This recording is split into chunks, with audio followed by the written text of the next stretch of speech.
Ramai simpan emas dekat public gold, tapi masih tak tahu macam mana cara nak keluarkan emas tu.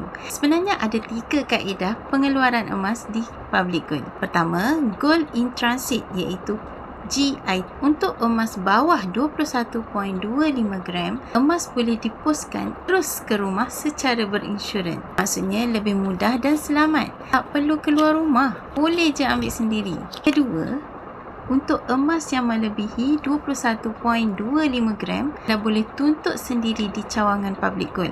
Dan ketiga, yang ramai terkejut bila tahu, kita juga boleh keluarkan emas di mesin ATM public gold di seluruh negara. Ya, emas pun dah boleh keluar macam ambil duit dekat ATM. Sebab tu ramai suka simpan emas secara konsisten. Sebab bukan sahaja mudah beli, tapi mudah juga nak keluarkan bila perlu. Dulu orang ingat simpan emas ni susah. Sekarang keluar emas pun semudah tekan ATM. Tahu, bila simpan emas jadi mudah, yang tinggal cuma satu soalan. Bila kita nak mula? Nak saya bantu? Saya akan bantu sebaiknya.